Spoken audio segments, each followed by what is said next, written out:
नमस्कार मित्रों, मैं नीरज सक्सेना, फिजिक्स फैकल्टी।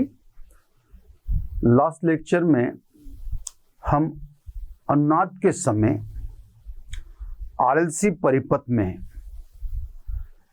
क्या क्या स्थितियां होती हैं उसको एक टॉपिक बनाकर लिख चुके हैं, जिसमें मैंने आपसे कहा था कि मुझे दो चीज़ों की जरूरत पड़ेगी, है ना। एक तो फ्रीक्वेंसी वर्सेज करंट के मध्य, है ना, और एक मुझे आवश्यकता होगी फ्रीक्वेंसी वर्सेज प्रतिबाधा के मध्य। इस ग्राफ की आवश्यकता होगी, है ना।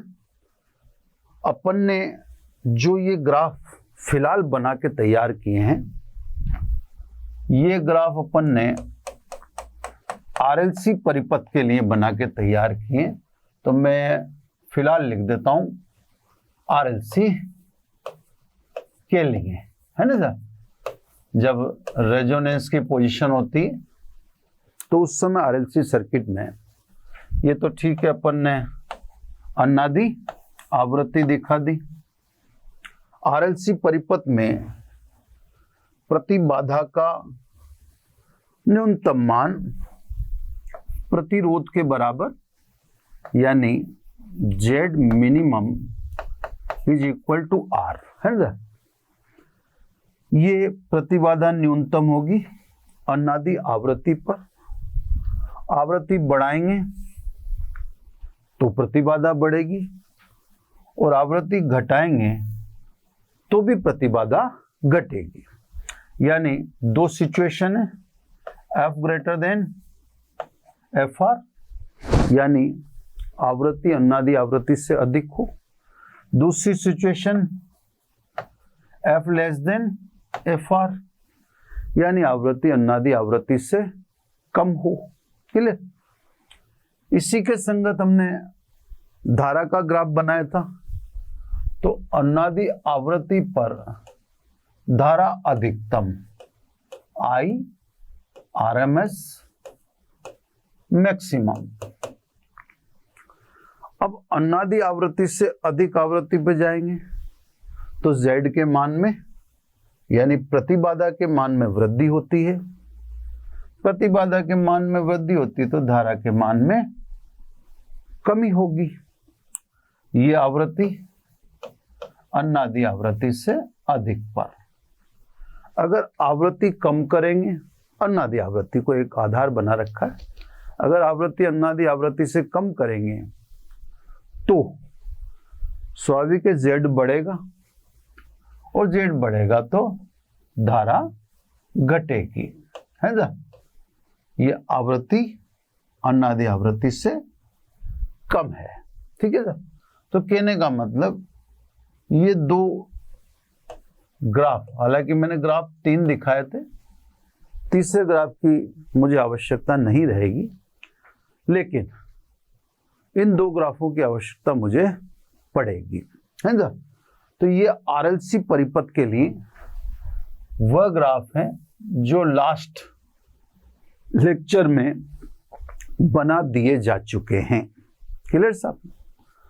अब मैं आपको एक जो सर्किट बचा हुआ था अपना, उसके बारे में चर्चा करूंगा, है ना, और फिर उसके लिए अनुनादी वक्र दिखाऊंगा, और अनुनाद के समय क्या क्या होता है वो बताएंगे। अपन आरएलसी परिपथ के लिए जानते हैं, आरएलसी परिपथ के लिए, है ना, Z बराबर अपने को पता है R² plus XL minus XC का होल स्क्वायर, है ना। XL XC को अपन आगे तक भी लिख सकते हैं, और कलांतर फाई आरएलसी सर्किट के लिए tan inverse XL minus XC upon R। तो ये आरएलसी परिपथ के लिए वो व्यंजक हैं जो अपन निकाल चुके हैं, है ना सर। अब हम बात करना चाहते हैं, देखो मैं आपको वापस से समझा देता हूं। श्रेणी अनुनादि आरएलसी परिपथ हम कर चुके हैं। उस श्रेणी अनुनादि आरएलसी परिपथ में अनुनाद के समय क्या क्या घटित होता है, उन सबको मैं पिछले लेक्चर में लास्ट में सब कुछ लिखा चुका हूं। इवन दो मैंने ये ग्राफ भी आरएलसी परिपथ के बना दिए थे, ठीक है।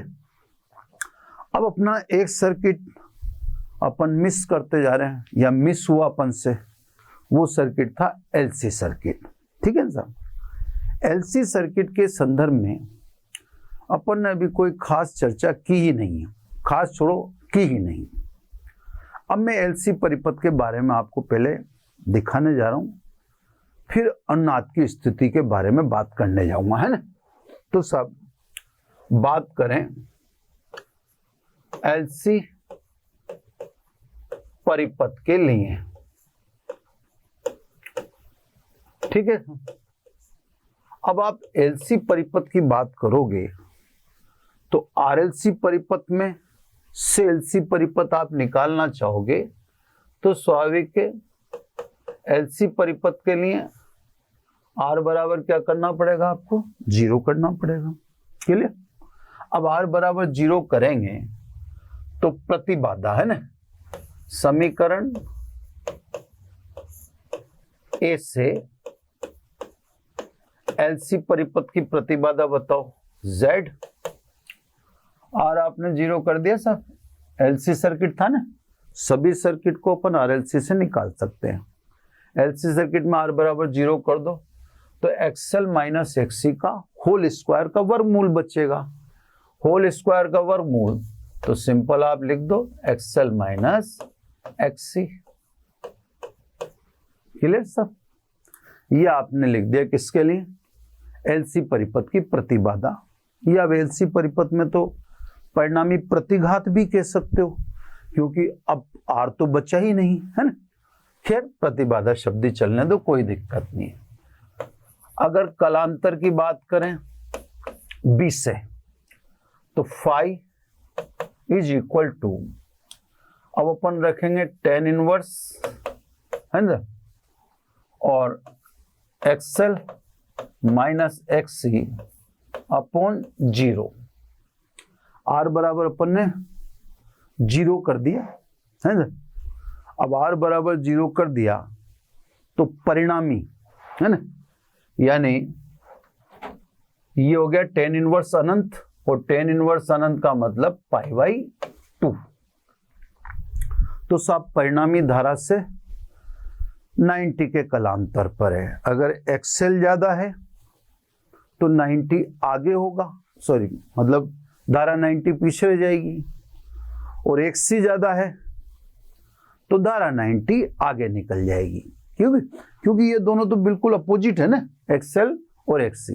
अपन ने 0 से डिवाइड कर दिया, 0 से डिवाइड करेंगे इन्फिनिटी हो जाएगा, tan इनवर्स इन्फिनिटी यानी π/2। तो सब एंगल तो आ गया ही, क्लियर। अब सब at the time of resonance, है ना, यहां देखो एलसी श्रेणी अनुनादी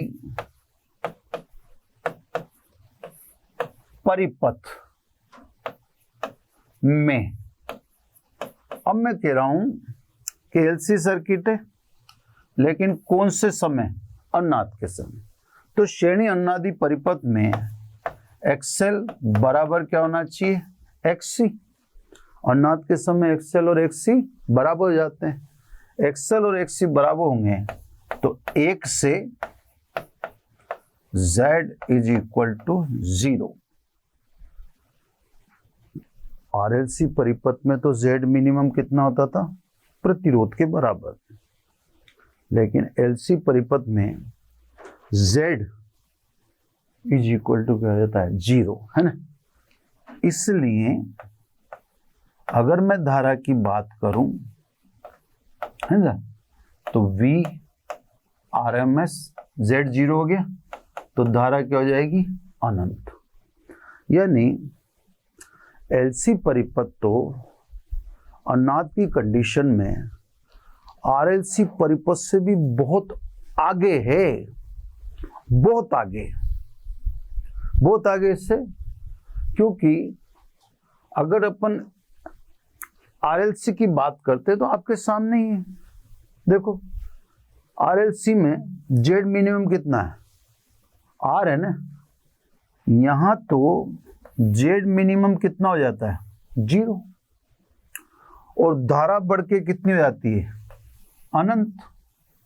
अगर मान लो आपसे कोई एलसी परिपथ में इन अनुनादी वक्र की बात करें, मैं छोटे से में बनाता हूं, दोनों बना के दिखाता हूं आपको, है ना, ये सब छोटे से है ना, फ्रीक्वेंसी वर्सेस जेड, ठीक है, और इधर मैं बना देता हूं फ्रीक्वेंसी वर्सेज IRMS। अब किसके लिए बना रहा हूं मैं लिख देता हूं ना, आप कंफ्यूज करते ही मत हो ना, वेरिएशन दिखाना मेरा काम है। अब मैं वो RLC के लिए था, ये LC के लिए, वो भी अनुनाद के समय था, ये भी अनुनाद के समय है। अब देखना मजेदार चीज, ये अनुनादी आवृत्ति, अनुनादी आवृत्ति पे यानी अनुनाद के समय LC परिपथ में Z का मान कितना है, 0 है। तो देखो यहां ग्राफ यहां से स्टार्ट हुआ था, यहां ग्राफ 0 से स्टार्ट होगा, ये लो है ना, frequency greater than resonance frequency and frequency less than resonance frequency. अब देखो सब फर्क देख रहे हो आप कि ये ग्राफ RLC के लिए है ना, अनुनाद के समय, और ये ग्राफ LC के लिए अनुनाद के समय।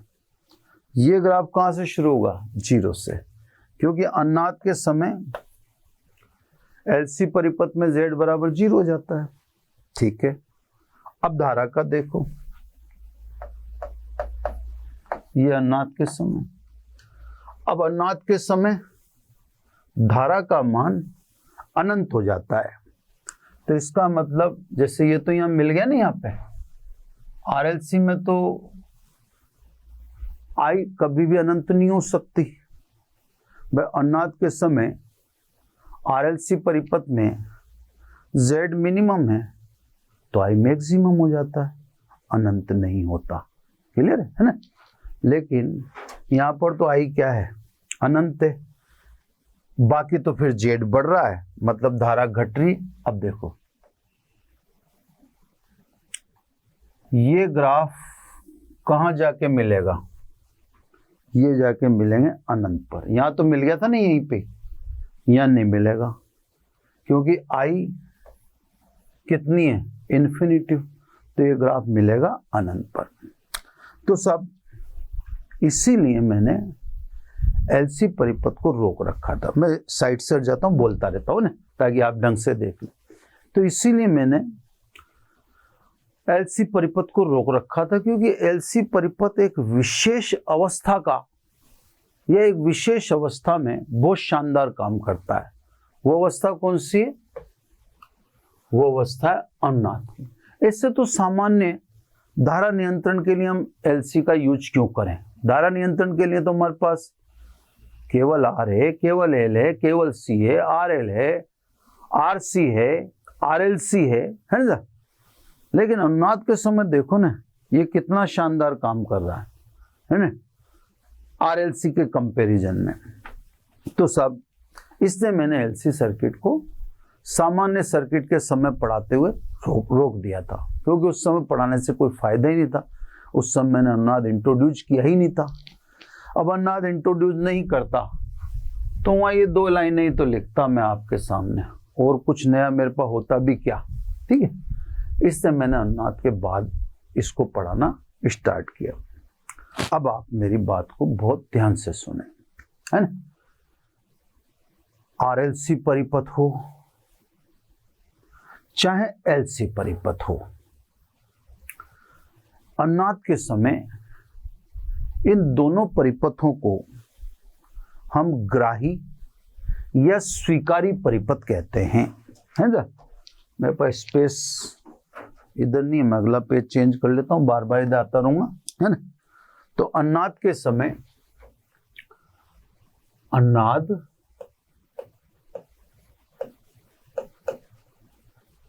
के समय, है ना, अनुनाद के समय मतलब आप समझ गए होंगे, आवृत्ति किसके बराबर, अनुनादी आवृत्ति के बराबर, जो अपन कितने लिख चुके हैं, 2 पाई रूट LC, है ना। तो अनुनाद के समय LC व RLC इन दोनों परिपथों को हम कहते हैं ग्राही या स्वीकारी परिपथ बोलते हैं, है ना, ग्राही या स्वीकारी परिपथ। अब क्यों बोलते हैं सब, इसको थोड़ा सा एक बार विस्तार में समझ लीजिए ताकि फिर आप एक मानसिकता से पढ़ें। एक्चुअली एक पर्टिकुलर फ्रीक्वेंसी होती है जिस पर प्रेरणिक प्रतिघात और धारिती प्रतिघात दोनों बराबर हो जाते हैं। उसी समय Z मिनिमम हो जाता है। LC में देखें तो Z मिनिमम 0 और RLC में देखें तो Z मिनिमम इज R। धारा बढ़कर इसमें तो अनंत हो जाती है और इसमें अपन कहेंगे RMS, है ना, RMS, है ना, एक मिनट, RMS अधिकतम हो जाती है, मैक्सिमम। इसी घटना को हम विद्युत अनुनाद कहते हैं, ठीक है। इस समय परिपथ को हम ग्राही और स्वीकारी क्यों कह रहे हैं, ये बात मैं आपको बताने जा रहा हूं। तो सब, अब पहले मैं एक सिचुएशन दिखाता हूं आपको, फिर वापस यहीं पे आता हूं, है ना। जैसे मान लो अपना ट्रांजिस्टर है, ठीक है। ट्रांजिस्टर में अब तो खैर कौन चलाता है ट्रांजिस्टर, अब तो सब डिजिटल आ गए। अब पुराने हिसाब से समझो, एक ट्यूनिंग बटन होता है, यहां पर एक फ्रीक्वेंसी दिखाने का मीटर होता है, ठीक है।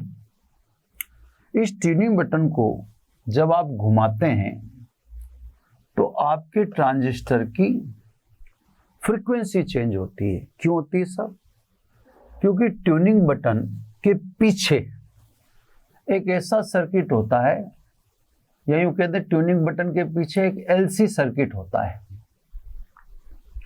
सामान्यतः इसमें ट्यूनिंग बटन घुमाने से C चेंज होता है ना।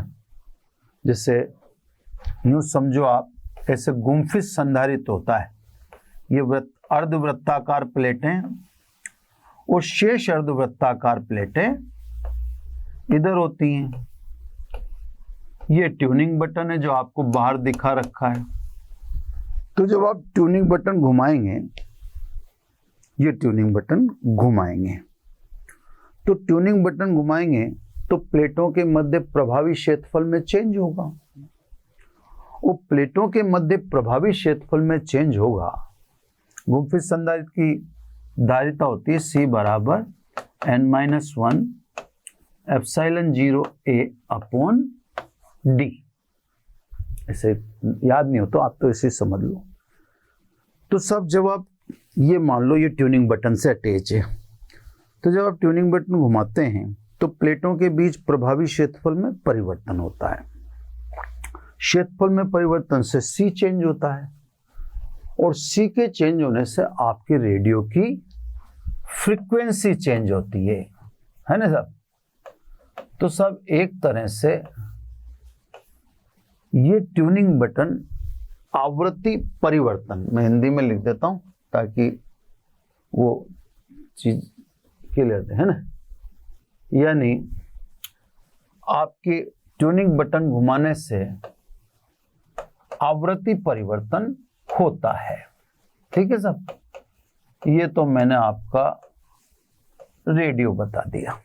ठीक है, तो एक तरह से रेडियो वैज्ञानिक दृष्टिकोण से कहें तो आवर्ती परिवर्तन उपकरण है, यानी ऐसा उपकरण जिसमें आप आवृत्तियों को परिवर्तित कर सकते हो।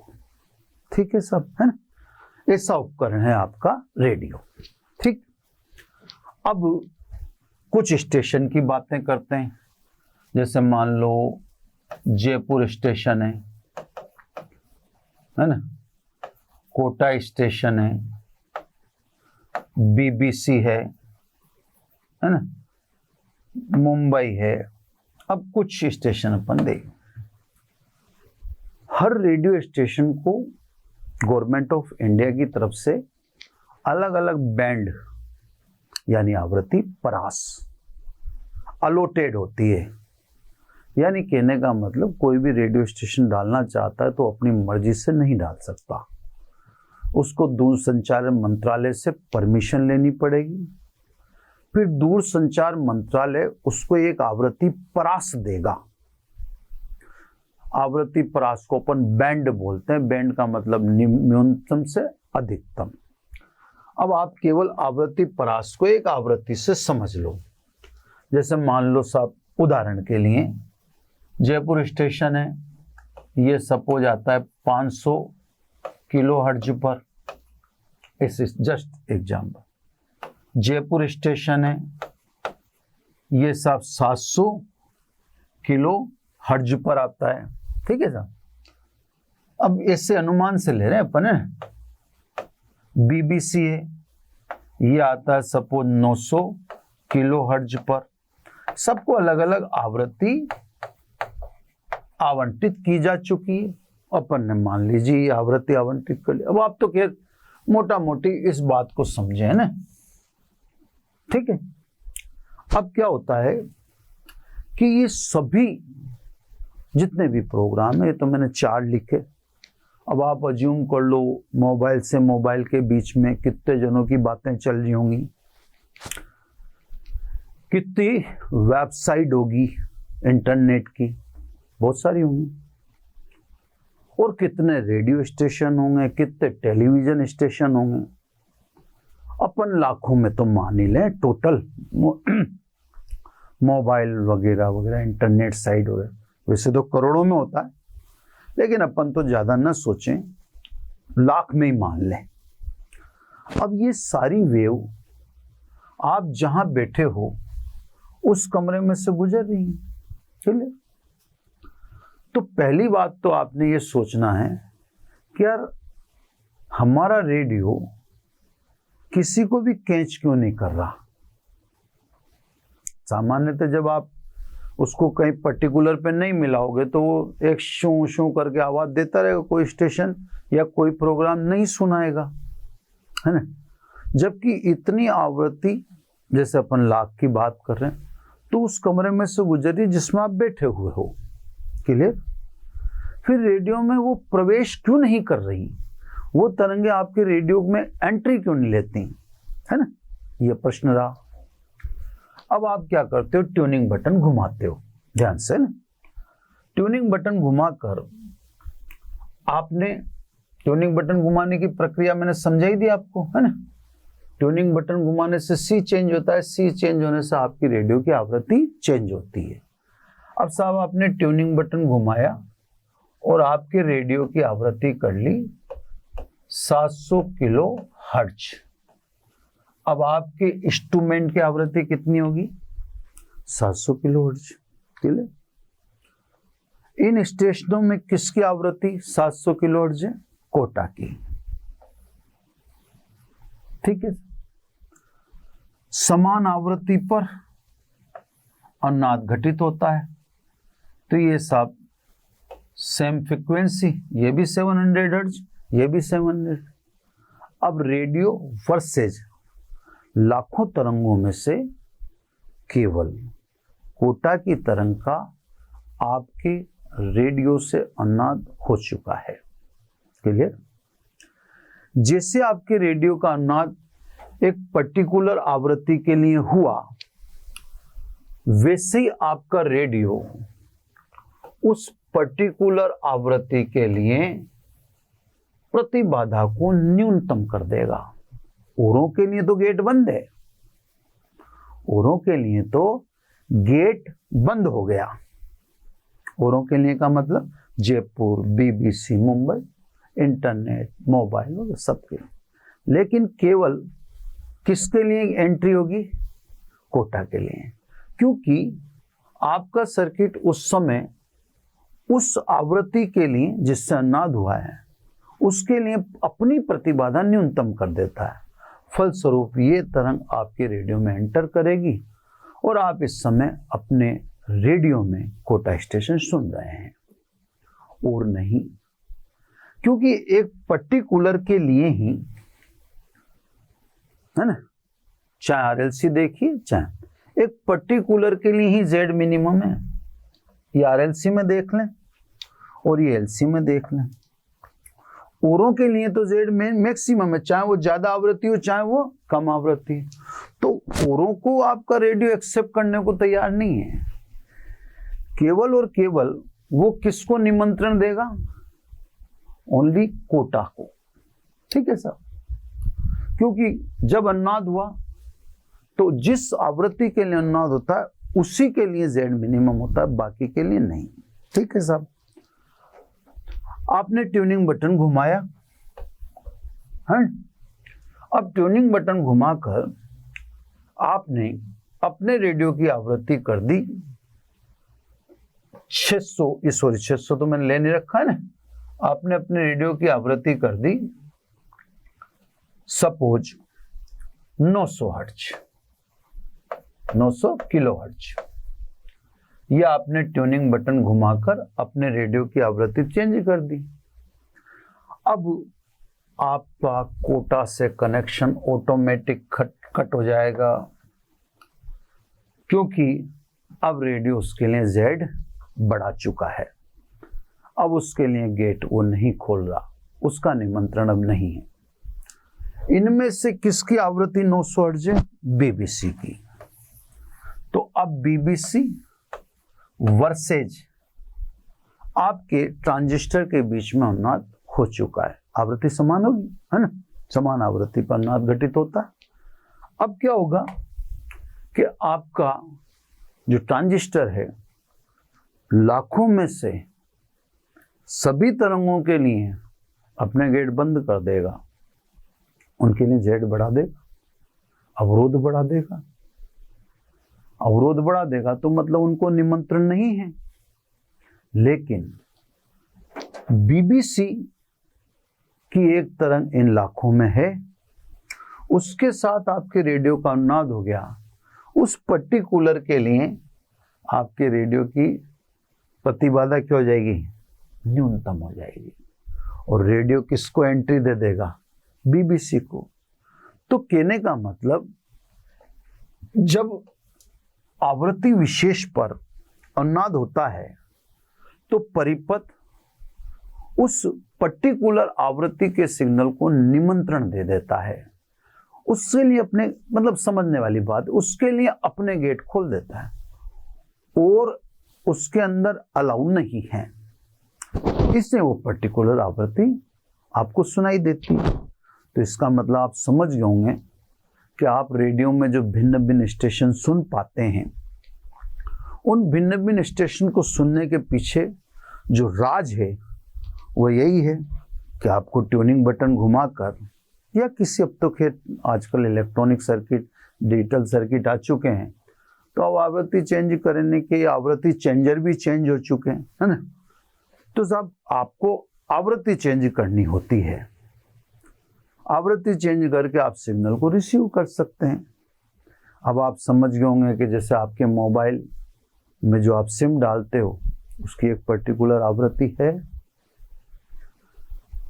वो आवृत्ति जो भी डायल करता है कहीं से भी, तो वो आपके मोबाइल को ढूंढ के उसके अंदर एंट्री कर लेती। क्यों? क्योंकि आपके मोबाइल के अंदर जो सिम है उसकी आवृत्ति और जिसने आपके मोबाइल नंबर को डायल किया है उस तरह की आवृत्ति समान हो जाती है। समान होती है, आपका मोबाइल अपना प्रतिबाधा को न्यूनतम कर देगा और उस सिग्नल को अपने अंदर एंट्री दे देगा, रिसीव कर लेगा, निमंत्रण दे देगा। फलस्वरूप आप उस पर्टिकुलर सिग्नल को प्राप्त कर लेंगे, यानी बातचीत हो जाएगी।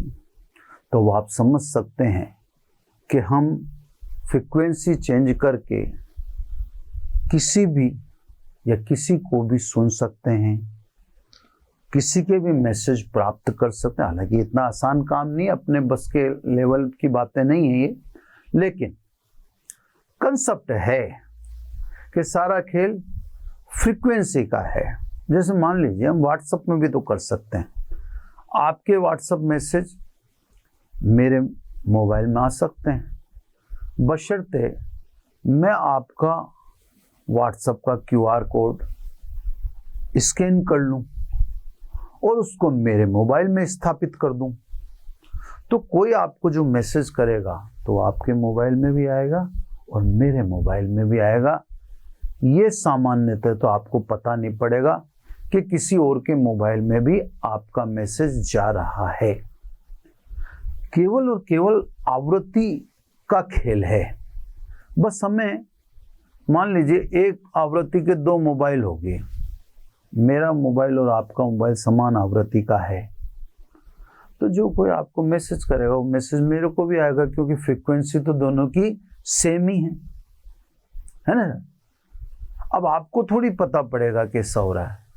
तो साहब इस बिहाफ पर सरकारें जासूसी करवाती हैं या करती हैं, हर एक की तो जासूसी नहीं होती, लेकिन फिर भी जासूसी का यही एक तरीका है ना, कि साहब फ्रीक्वेंसी मैचिंग कर लो तो हम सब कुछ रिसीव कर सकते हैं। तो इतना विस्तार में मैंने समझा दिया, तो अब आप समझ गए होंगे कि अनुनाद के समय LC और RLC परिपथ को ग्राही और स्वीकारी परिपथ कहते हैं, क्योंकि जब किसी आवृत्ति विशेष पर परिपथ में अनुनाद होता है तो उस आवृत्ति विशेष के लिए परिपथ अपनी प्रतिबाधा को न्यूनतम कर देता है और अपनी प्रतिबाधा को न्यूनतम करके उस विशेष आवृत्ति के सिग्नल को स्वीकार या निमंत्रण दे देता है और वो सिग्नल यानी उसके लिए Z मिनिमम कर देगा, तो वो स्वीकार कर लिया उसने या उसको एंट्री दे रहा है ना। जैसे वो सिग्नल एंटर होता है फिर आप सूचना प्राप्त कर लेते हो। तो सब इसीलिए ग्राही और स्वीकारी परिपथ कहते हैं। तो सब ये अनुनाद की महिमा थी। जासूसी ऐसे कर सकते हैं, संदिग्ध आदमी, अब जैसे आप देखते हो ना कई बार कि सब फला रोड पर फला जो असले बारूद का ट्रक आया या फला डिका, ये सारा खुफिया तंत्र चलता है। तो ये सब कहीं ना कहीं ट्रैप करते हैं आपकी आवृत्ति को। आपकी का मतलब उन संदिग्ध लोगों की आवृत्ति को ट्रैप कर लेते हैं और ट्रैप करके उनके वार्तालाप से पता लगा लेते हैं कि क्या वारदात कहाँ घटने वाली है। भाई कम्युनिकेशन का तो कोई भी यूज करेगा ही सही ना, वार्तालाप तो करेगा इससे कुछ घटना घटित होनी होगी, तो उस वार्तालाप को ट्रैप करके पहले से जान जाते हैं कि साहब ये घटना घटित हो सकती है, अलर्ट हो जाते हैं, है ना। तो ये सब अनुनाद के समय की बात, अनुनाद से रिलेटेड एक पूरी कहानी सुना दी।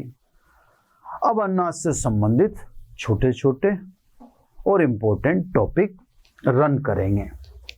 तो मैं ऐसा करता हूँ, पेज चेंज कर लेता हूँ और एक दो छोटे टॉपिक तो भी हो जाएंगे अपने, तो अपन टॉपिक करते हैं ना। तो सब नेक्स्ट पेज ले लेता हूँ मैं। मेरा काम इस पेज पर बनता नहीं दिखता है मुझे, क्योंकि मुझे अनुनादी वक्र बनाना है। अनुनादी वक्र तो बन जाएगा, लेकिन फिर मेरे को बार बार इस पेज पर आना पड़ेगा। चलो अगला पेज लेते हैं। अब अन्नाद से संबंधित टॉपिक है ना, इंपॉर्टेंट टॉपिक है, छोटे छोटे लेकिन इंपॉर्टेंट टॉपिक। सबसे पहले आते हैं अर्ध शक्ति बिंदु या अर्ध शक्ति आवृत्तियां। इंपॉर्टेंट है, मैं आपको पहले बताया दे रहा हूं। अर्ध शक्ति आवृत्तियां है ना साहब, हाफ पावर पॉइंट के नाम से पॉपुलर है। हाफ पावर पॉइंट है ना, हाफ पावर पॉइंट। क्लियर? अब अन्नादि वक्र से संबंधित टॉपिक है, इसलिए मैं वहां नहीं ले सका, तो अब आपको यहां पर पहले अन्नादि वक्र आवृत्ति वर्सेज धारा के मध्य है ना, ये अपन अब तो जान ही गए इतनी बार बनाने के, ठीक है। अन्नादि आवृत्ति आरएलसी लेते हैं साहब, है ना, आरएलसी परिपथ की बात कर रहे हैं तो मैं लिखवा दूंगा, तो कोई दिक्कत नहीं भाई। एलसी में तो ये अनंत पर मिलेगा ना, अनंत अनंत की बात छोड़ो, वो तो जहां बात करनी थी आदर्श बात अपन कर चुके, इसलिए अपन सिंपल ये सब अन्नाद के समय धारा अधिकतम, तो ये मैंने लिख दी IRMS मैक्सिमम, ठीक है। चलो सब अब अपन बात कर लेते हैं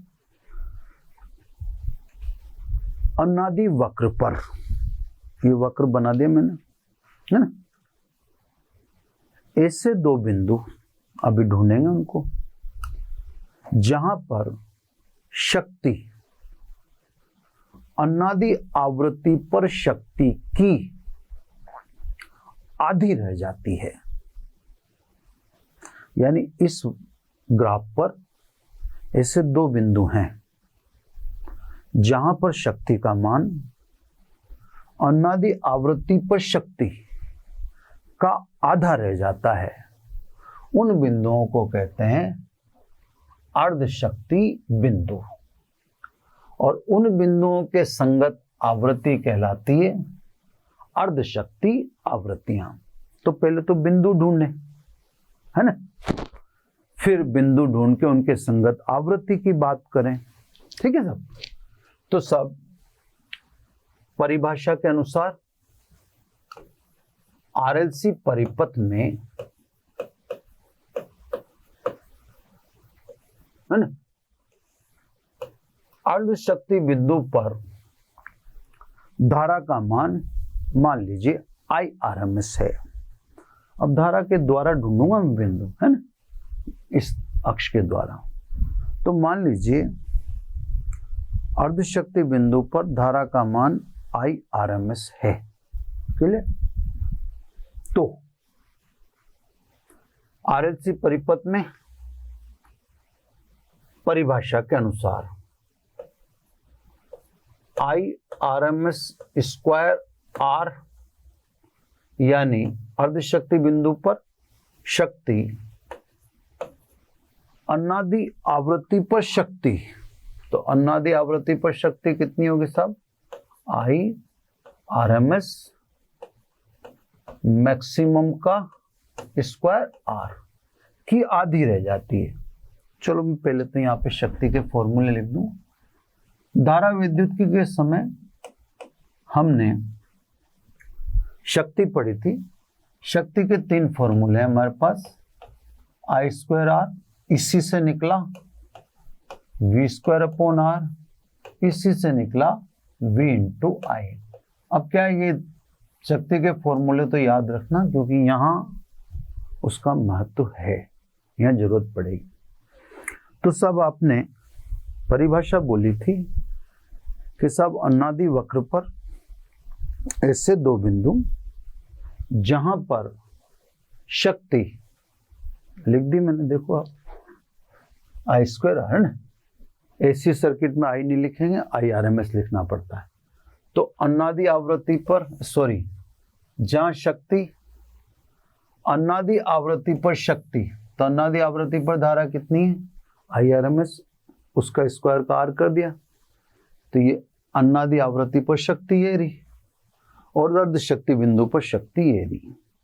तो मैंने यूं कहा कि यदि अर्ध शक्ति बिंदु पर धारा का मान IRMS है, प्रेम से सुनो, कोई कठिन नहीं, तो परिभाषा के अनुसार अर्ध शक्ति बिंदु पर शक्ति अनादि आवृत्ति पर शक्ति की क्या हो जाती है, आधी हो जाती है। यही परिभाषा है।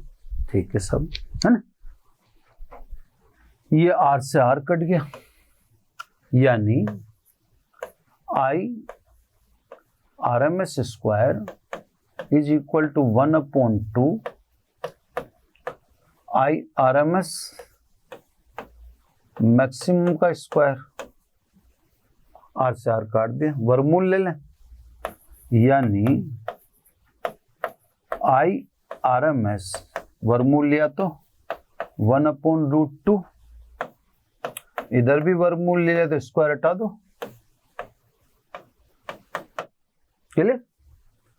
एक परिभाषा आप यहां से निकाल सकते हो, आप यूं कह सकते हो अर्ध शक्ति बिंदु वह बिंदु है जहां पर धारा अधिकतम धारा की 1/√2 रह जाती है। ये भी परिभाषा है, कोई अंतर नहीं है, वही परिभाषा जो भी आप दे रहे हो, है ना, कोई अलग से नहीं है। तो आप इससे भी परिभाषा निकाल सकते हो कि सब वह बिंदु जहां पर धारा का मान अधिकतम धारा के, है ना, 1/√2 रह जाता है, उसे अर्ध शक्ति बिंदु कहते हैं। अब ढूंढे साहब इसको सरल कर दूं मैं, और IRMS 1/√2 को कहते हैं अपन 1/√2 को 0.707 IRMS मैक्सिमम, और परसेंटेज में बोले तो 70.7% किसका, IRMS मैक्सिमम का, है ना। तो सब जहां पर धारा अधिकतम की 70.7% रह जाए, वहां पर जो बिंदु होंगे उन्हें अर्ध शक्ति बिंदु कहेंगे। अब देखो ये ग्राफ है, तो ये बीचों बीच तो हो गया 50%, ठीक है। अपने को तो धारा कितनी जानी चाहिए, तो अधिकतम की 50% तो यहाँ होगी, पर ये कह रहा 70.7%, तो 20% और ऊपर कर लें, ये लो सब 20%। तो यहां पर धारा अधिकतम की कितनी रहेगी, अधिकतम की 70.7%। अब देखते हैं यहां पर ग्राफ पर कौन से बिंदु हैं, ये रहा बिंदु P और ये रहा बिंदु Q। इन बिंदुओं को ही कहते हैं अर्ध शक्ति बिंदु। तो दोबारा सुन लें परिभाषा। आप ये भी कह सकते हैं कि अनादि वक्र पर वह बिंदु जहां शक्ति का मान या जहां धारा का मान अधिकतम का 1/√2 रह जाता है, या अधिकतम का 70.7% रह जाता है। तो अधिकतम का 70.7% रह जाता है ना। ये 50% बीचों बीच, उससे 20% से। तो इन बिंदुओं को अपन बोलेंगे अर्ध शक्ति बिंदु, है ना सर। लिख देता हूं, ये कहलाते हैं अर्ध शक्ति बिंदु। बताओ किसके द्वारा ढूंढे अपन ने, ये बिंदु अपन ने धारा के द्वारा ढूंढे। इसे लिखना जरूरी नहीं है साहब, क्योंकि वो तो बता ही दोगे ना। अब इनके संगत आवृत्ति, तो इनके संगत आवृत्ति देखते हैं। देखो P के संगत आवृत्ति ये रही, ये F1, और Q के संगत आवृत्ति ये रही F2। इनके संगत आवृत्ति F1 व F2 को अर्ध शक्ति आवृत्तियां कहते हैं। तो ये F1 व F2 ये क्या है सब, अर्ध शक्ति आवृत्तियां हैं। ठीक है सब, टॉपिक खत्म। अपन ने अर्ध शक्ति बिंदु भी ढूंढ दिए, अर्ध शक्ति, उनके संगत अर्ध शक्ति आवृत्ति भी बता दी। अब अपने को ये समझना चाहिए कि अर्ध शक्ति बिंदु की इंपॉर्टेंस क्या है। आखिर आप इन बिंदुओं को क्यों कैलकुलेट किया आपने, या क्यों दिखाया इन बिंदुओं को, तो साहब मैं आपको समझा दूं। जैसे अपन पिछले उदाहरण की बात करें, जैसे मान लो कोटा में अनाज 700 हर्ट्ज पर या 700 किलो हर्ट्ज पर होगा, तो एग्जैक्टली 700 किलो हर्ट्ज पर आते ही कोटा थोड़ी मिलेगा। कोटा क्या हो तो थोड़ी सी पहले आने लग जाएगी, है ना, थोड़ा सा पहले, मतलब 700 किलो हर्ट्ज से पहले ही, जैसे 680 किलो हर्ट्ज पर ही कोटा की आवाज आने लग जाएगी। यानी मेरे कहने का मतलब यह है कि अर्ध शक्ति बिंदु वह बिंदु हैं जहां परिपथ अन्नाद के लिए सक्रिय हो जाता है। मैं मानता हूं कि अन्नाद तो कहां पर होगा, 700 किलो हर्ट्ज पर, कोटा स्टेशन तो वहीं मिलेगा। लेकिन उससे पहले, जैसे मान लो मैंने बोला 680 690 किलो हर्ट्ज, तो सब 680 690 किलो हर्ट्ज पर ही आपको कोटा की आवाजें आना स्टार्ट हो जाएंगी। इसका मतलब क्या हुआ कि आपका सर्किट रेजोनेंस के लिए प्रिपेयर हो चुका है। मतलब 700 किलो हर्ट्ज पर तो कोटा स्टेशन आ ही जाएगा, लेकिन आवाज तो उससे पहले ही आना चालू हो जाती है। तो सब अर्ध शक्ति बिंदु वह बिंदु हैं जहां पर परिपथ अन्नाद के लिए सक्रिय हो जाता है। समझ में आई सब? तो इसलिए इनकी इंपॉर्टेंस है। तो अर्ध शक्ति बिंदु ध्यान रखिएगा, ये वह बिंदु हैं, या अर्ध शक्ति आवृत्तियां वह आवृत्तियां हैं जहां पर परिपथ अन्नाद के लिए एक्टिव हो जाता है। मतलब आपको यहां से ही उस अन्नादी आवृत्ति पर आने वाले प्रोग्राम की झलक मिलना चालू हो जाएगी। ठीक है ना? अब अगला टॉपिक है ना, इसको एक बार आगे ले लेता हूं, फिर वापस पीछे लाऊंगा। सब छोटे छोटे टॉपिक है, इंपॉर्टेंट टॉपिक है। अब आएगा अगला टॉपिक, बैंड चौड़ाई, है ना। बैंड चौड़ाई यानी बैंड विड्थ, ये भी इंपॉर्टेंट है। अब देखो यहां पर आ जाए, इसी ग्राफ में है, इसलिए वापस उसी ग्राफ की तरफ चलते हैं। अर्ध शक्ति आवृत्तियां F1 F2 दिख ही रही हैं। अर्ध शक्ति आवृत्तियों के अंतराल को बैंड चौड़ाई कहते हैं। ये बैंड चौड़ाई है। F1 और F2 का अंतर जो है, ये ज्यादा F2 है, कम F1 है, तो F2 माइनस F1 को क्या कहते हैं, बैंड चौड़ाई। ठीक है। F1 F2 तो अर्ध शक्ति आवृत्तियां, उनका तो बात अब खत्म हो चुकी है, उनके तो मैंने समीकरण 1 भी रोक ली। अब अभी मेरे को आगे काम भी है। अब अपन नेक्स्ट टॉपिक चालू कर चुके। मैंने कहा छोटे छोटे हैं, बस विस्तार में समझा रहा हूं मैं, इससे बड़े लग रहे होंगे आपको। इंपॉर्टेंस बताई दी कि अर्ध शक्ति बिंदु वह बिंदु है जहां पर परिपथ अन्नाद के लिए सक्रिय हो जाता है। अब अगला टॉपिक आता है बैंड चौड़ाई। तो अर्ध शक्ति आवृत्तियों के अंतराल को बैंड चौड़ाई कहते हैं। यानी बैंडविड्थ में आप चाहो तो डेल्टा ओमेगा से बोल दो, ओमेगा 2 माइनस ओमेगा 1। आप चाहो तो फ्रीक्वेंसी से बोल दो, डेल्टा एफ बराबर F2 माइनस F1। तो सब अर्ध शक्ति आवृत्तियों का अंतराल बैंड चौड़ाई कहलाता है। अब सब बैंड चौड़ाई की कैलकुलेशन का इंपॉर्टेंस तो नहीं है, लेकिन ये कैलकुलेशन अपने सिलेबस में दे तो रखी है। मैं आपको क्लियर बता दूं, डेफिनेशन याद कर लेना, क्या होती है वो याद कर लेना, कैलकुलेशन को याद करने की जरूरत नहीं है। मैं आपको कैलकुलेशन करके बता देता हूं। अब ये निकालनी अपने को बैंड चौड़ाई, तो अभी अभी अपन ने पिछले पन्ने पे मैं दिखाऊंगा अर्ध शक्ति बिंदुओं के लिए RLC परिपथ में, RLC परिपथ में है ना। अभी कैलकुलेट करके दिखाया हूँ। अभी आपको बताया IRMS is equal to 1/√2 IRMS maximum. ये देखो आपको समीकरण 1 में दिखा रखा था, मैंने रोक दिया था ये वहां, ये देखो ये रहा, है ना। तो अर्ध शक्ति बिंदु पर ये देखो, सॉरी आपको दिखाना भूल गया मैं, IRMS बराबर 1/√2 IRMS मैक्सिमम, ठीक है।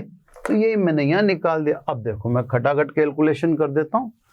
IRMS लिखो तो IRMS बराबर VRMS अपॉन Z 1/√2, है ना। अब ये लिखो, तो ये लिखोगे तो आप क्या लिखोगे, VRMS अपॉन R। ये IRMS मैक्सिमम है साहब, अंतर है दोनों में। IRMS मैक्सिमम कब होगा, जब Z मिनिमम होगा, और RLC परिपथ में Z मिनिमम का मतलब R है ना, क्योंकि RLC परिपथ में Z minimum is equal to होता है R। तो आप थोड़ा सा ध्यान से देख लीजिए, इस IRMS में और इसमें अंतर है। ये मैक्सिमम है, ये तो सामान्य है, तो सामान्य में तो VRMS अपॉन Z लिख दिया, लेकिन ये अधिकतम है, तो अधिकतम में प्रतिबाधा न्यूनतम है, तभी तो ये धारा अधिकतम हुई, ठीक है। VRMS से VRMS कैंसिल हो गया, ठीक है। अब 1/Z, या ऊपर के ऊपर ले आओ इसको, Z is equal to √2R। RLC परिपथ में आप Z बताइए कितना होता है, तो RLC परिपथ में Z निकाल, बताओ, R² ओमेगा L माइनस 1/ओमेगा C के होल स्क्वायर का वर्गमूल इज इक्वल टू √2R। ये आपने Z का मान RLC में लिख रहे हो, दोनों तरफ का वर्ग करो तुरंत, है ना, ज्यादा इसमें टाइम नहीं लगाना अपने को। तो दोनों तरफ का स्क्वायर करें, R² ओमेगा L माइनस 1/ओमेगा C का स्क्वायर, इधर का वर्ग करेंगे 2R² हो जाएगा, यानी ओमेगा L माइनस 1/ओमेगा C का होल स्क्वायर, 2R² में से R² गया तो ये R²। एक बार कैलकुलेशन को आप भी ढंग से देख लें, है ना।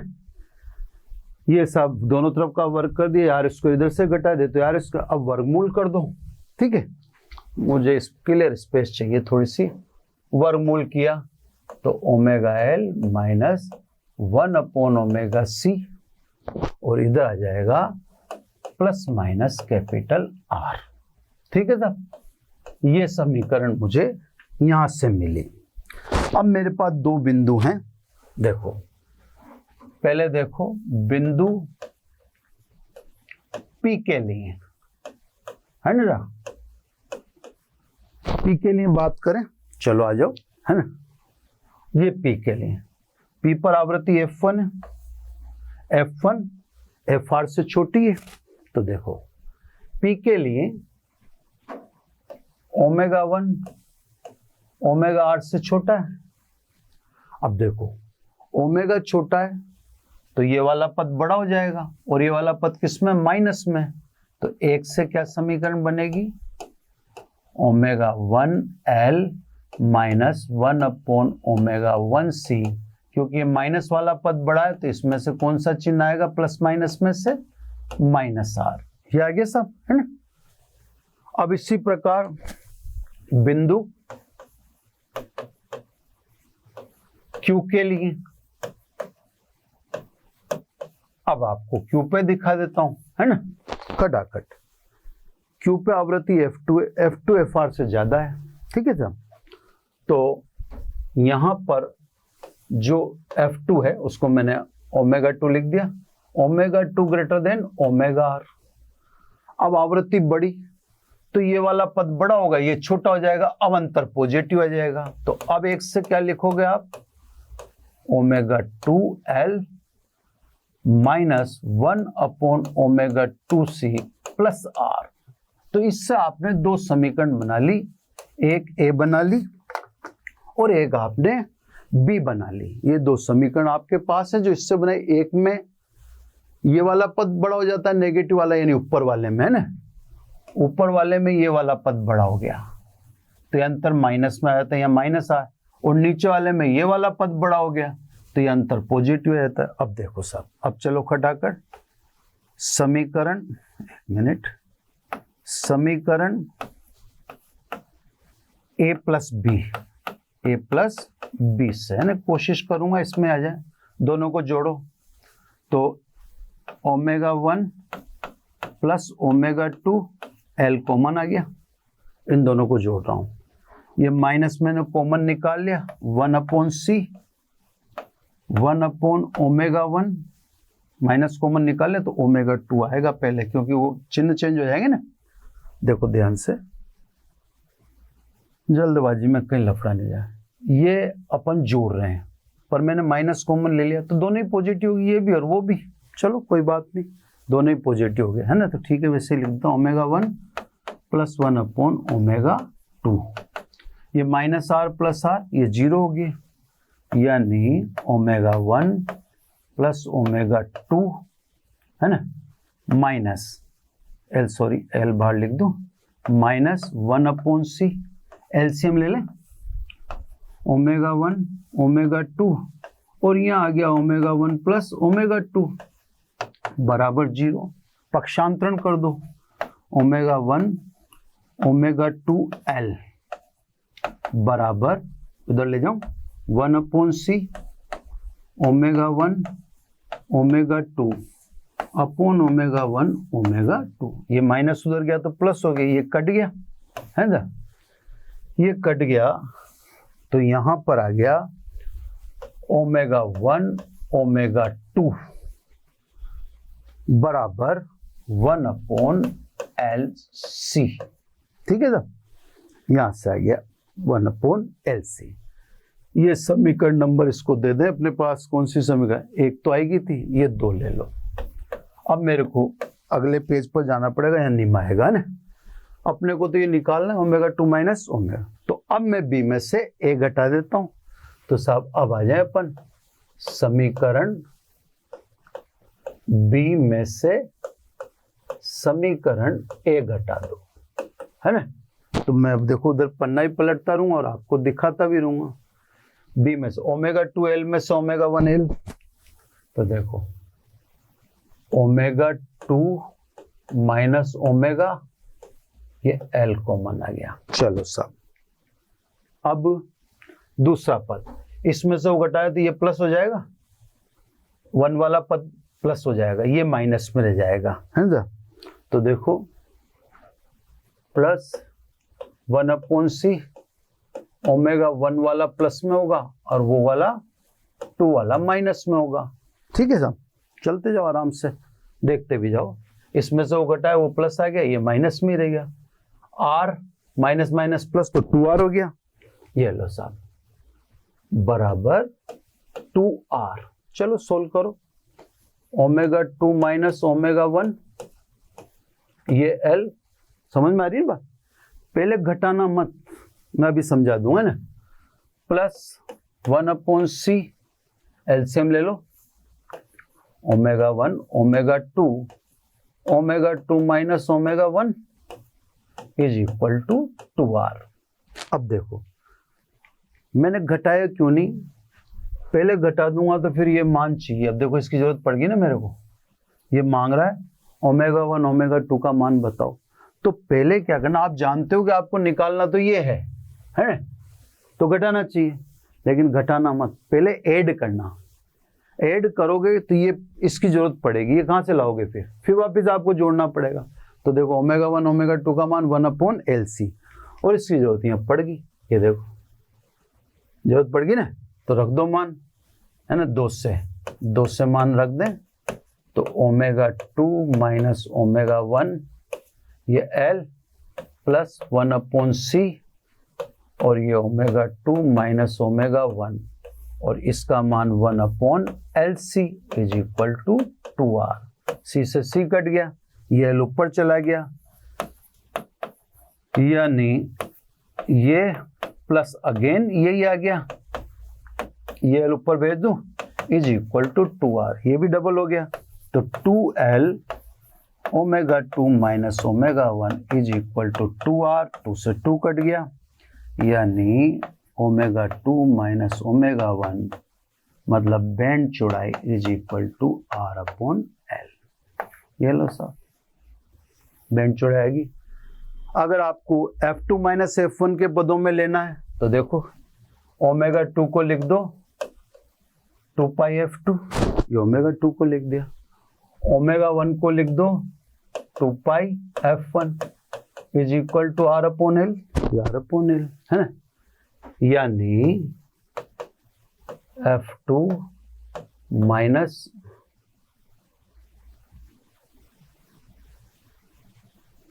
है ना माइनस F1 यानी delta F is equal to R upon और ये आ गया 2 पाई L है ना। तो आप कैसे भी निकालो। तो ये सब बैंड चौड़ाई देख लो आप, F2 minus F1 omega 2 minus omega 1, ये दोनों चीज आ रही है, ओमेगा 2 माइनस ओमेगा 1 और F2 माइनस F1। एक बार मैं बस क्विकली आपको सामने से हट के समझा देता हूं खटाखट है ना। देखो अर्धशक्ति आवृत्तियों के अंतराल को बैंड चौड़ाई कहते हैं, ओमेगा 2 माइनस ओमेगा 1 या आप F2 माइनस। अर्धशक्ति बिंदु में समीकरण निकाल ली थी, समीकरण एक जो मैंने बता दी थी आपको, ये वाली है ना। तो अर्धशक्ति आवृत्तियों के अंतराल से इसी से चलेंगे। इसमें IRMS अलग है और IRMS मैक्सिमम अलग है। इसमें VRMS अपॉन Z होगा, इसमें VRMS अपॉन R होगा, क्योंकि Z मिनिमम तभी I मैक्सिमम। ये Z बराबर, अब RLC परिपथ में Z का मान ये है, इससे सब ये समीकरण आ जाती है आपके पास। अब इसमें R के दो मान है, प्लस R और माइनस R। बिंदु P की बात करो आप, है ना। तो ग्राफ पे चलो, बिंदु P पर आवृत्ति F1 है, ये F1 छोटी है FR से और ये F2 बड़ी है FR से, है ना। तो F1 छोटी है ना, आवृत्ति कम है, तो ये वाला पद बड़ा होगा, ये माइनस में है तो ये अंतर माइनस में आ गया। लेकिन बिंदु के ऊपर F2 बड़ा है तो अब ये वाला पद बड़ा हो जाएगा, तो इनका अंतर पॉजिटिव आ जाएगा। फिर पहले इन दोनों को ऐड करना, जोड़ना आपको आता ही होगा, उससे समीकरण नंबर 2 आ जाएगी। फिर आपको पता है इसे कि आपको तो ओमेगा 2 माइनस ओमेगा 1 निकालना है, तो फिर 2 में से आप 1 को घटाएंगे। या आपने 2 में से 1 को घटा दिया, यानी B में से 1 को घटा दिया। अब B में से 1 को घटाया तो यहाँ पर आके आपको उस समीकरण 2 की जरूरत पड़ जाती है, जो ओमेगा 1 इंटू ओमेगा 2 आपने निकाली थी, जोड़कर ये सब पद आ जाते हैं। फिर ये चीज यहाँ पर आ जाती है इससे, तो ये सब बैंड चौड़ाई कहलाती है ना। अब बैंड चौड़ाई का क्या महत्व है, कहाँ काम करेगी, कैसे काम आएगी, तो ये बात अपन नेक्स्ट लेक्चर में करेंगे।